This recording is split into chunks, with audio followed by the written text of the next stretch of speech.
दोस्तों, नमस्कार। चलिए आज एक ऐसे सफर पर चलते हैं जो हमें हजारों साल पीछे ले जाएगा। ये कहानी है एक खोई हुई दुनिया की, एक भूली हुई सभ्यता की और एक ऐसी वैज्ञानिक खोज की जो हमारे अपने इतिहास के बारे में हमारी सोच को ही बदल रही है। कहते हैं ना, इतिहास की कुछ सबसे बड़ी और हैरान करने वाली खोज अक्सर गलती से ही हो जाती हैं। आप सोचिए, आप कोई मामूली सा काम कर रहे हो और अचानक आपके हाथ कुछ ऐसा लग जाए जो इतिहास की किताबों को दोबारा लिखने पर मजबूर कर दे। कुछ ऐसी ही कहानी है हड़प्पा सभ्यता की। बात है 1856 की। कराची और लाहौर के बीच एक रेलवे लाइन बिछाई जा रही थी। काम करते करते मजदूरों को जमीन के नीचे से ढेर सारी पक्की ईंटें मिली। अब उन्हें क्या पता था कि ये क्या है। उन्होंने सोचा, अरे वाह, कोई पुराना खंडर है, चलो ईंटें काम आ जाएंगी। और उन्होंने उन बेशकीमती ईंटों को उखाड़कर रेलवे लाइन में लगा दिया। उन्हें जरा भी अंदाजा नहीं था कि वो दुनिया की सबसे पुरानी और सबसे एडवांस्ड सभ्यताओं में से एक की निशानियों पर खड़े थे। जी हाँ, वो कोई मामूली ईंटें नहीं थीं। असल में वो एक दरवाज़ा थीं।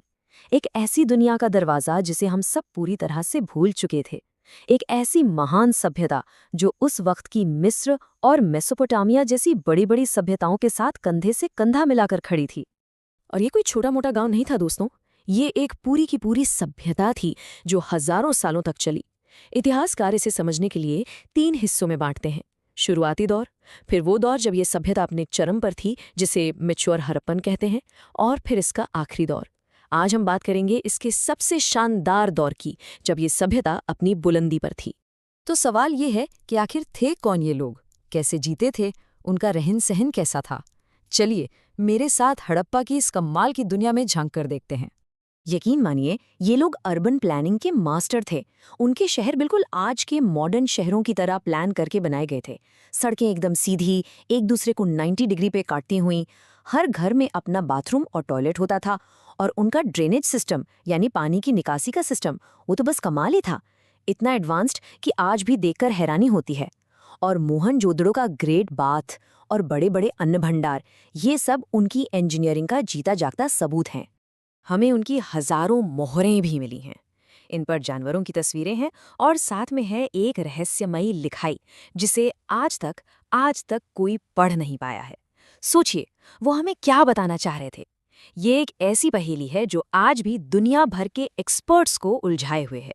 और यहीं से कहानी का सबसे बड़ा, सबसे उलझा हुआ सवाल सामने आता है। अगर वो लोग इतने तरक्की कर चुके थे, इतने एडवांस थे, तो फिर उनका क्या हुआ? वो सब अचानक से कहाँ चले गए? तो फिर इतनी जबरदस्त सभ्यता का अंत हुआ तो हुआ कैसे? ये एक ऐसा सवाल है जो दशकों से इतिहासकारों और आर्कियोलॉजिस्ट के लिए एक बहुत बड़ी पहेली बना हुआ है। देखिए, सालों तक एक थ्योरी बहुत पॉपुलर थी। वो ये कि बाहर से आर्य आए, उन्होंने हमला किया और इस महान सभ्यता को खत्म कर दिया। लेकिन अब विज्ञान, मॉडर्न साइंस हमें एक बिल्कुल ही अलग कहानी सुना रहा है। एक ऐसी कहानी जिसके सबूत हमें एक बहुत ही खास जगह से मिले हैं, और उस जगह का नाम है राखी गढ़ी। तो चलिए अब सीधे चलते हैं भारत की उस जगह पर जो हमारे इतिहास की किताबों को शायद हमेशा के लिए बदलने वाली है। चलिए चलते हैं राखी गढ़ी। हरियाणा के हिसार जिले में मौजूद राखी गढ़ी अब तक खोजा गया सबसे बड़ा, जी हाँ, सबसे बड़ा हड़प्पा का शहर है। ये 550 हेक्टेयर में फैला है। और यहीं पर, इसी जमीन के नीचे, वैज्ञानिकों को वो सुराग मिला जो सब कुछ बदलने वाला था। ये सब मुमकिन हुआ एक नई और कमाल की साइंस की वजह से, जिसे कहते हैं आर्कियोजेनेटिक्स। इसमें वैज्ञानिक हजारों साल पुराने कंकालों से डीएनए निकालते हैं और उनकी पूरी जेनेटिक हिस्ट्री पढ़ लेते हैं। आप समझ लीजिए, ये इतिहास की एक टाइम मशीन की तरह है जो हमें सीधे अतीत में ले जाती है। तो हुआ ये कि भारत और हार्वर्ड के टॉप साइंटिस्ट्स की एक टीम ने राखीगढ़ी में मिले कंकालों से डीएनए निकालने का मुश्किल काम किया। और उनका मकसद सिर्फ एक था, हड़प्पा के लोगों की असलियत का पता लगाना और उनके अंत के रहस्य से हमेशा के लिए पर्दा उठाना। और इस रिसर्च के जो नतीजे सामने आए, वो सच में चौंकाने वाले थे। इन नतीजों ने न सिर्फ पुरानी थ्योरीज को चुनौती दी, बल्कि हम में से कई लोगों को सीधे हमारे हजारों साल पुराने पूर्वजों से जोड़ दिया। तो सबसे बड़ी खोज क्या थी? वो ये थी कि हड़प्पा के लोगों का डीएनए आज भी दक्षिण एशिया के ज्यादातर आबादी में मौजूद है। इसका मतलब साफ है, हड़प्पा के लोग कहीं बाहर से नहीं आए थे, वो यहीं के थे। और हम में से बहुत से लोग उन्हीं के वंशज हैं। 5000 साल। जरा इस नंबर के बारे में सोचिए। इसका मतलब है कि इस जमीन पर पिछले 5000 सालों से हमारी जेनेटिक और कल्चरल विरासत की एक अटूट कड़ी चली आ रही है।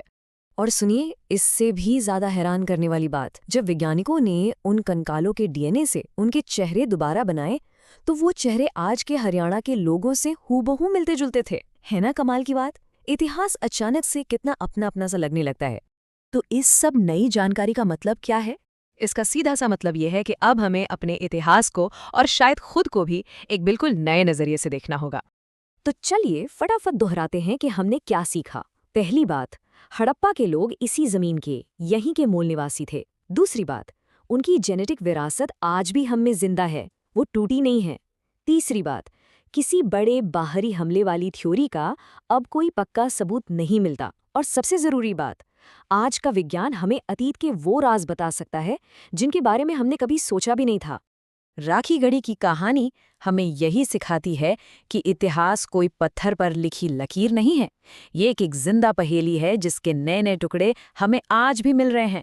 और ये हमें सोचने पर मजबूर करती है कि अगर सिर्फ एक खोज हमारी पूरी कहानी को ऐसे बदल सकती है, तो जरा सोचिए, हमारी इस धरती के नीचे अभी और कितने ही रहस्य अपनी खोज का इंतजार कर रहे होंगे।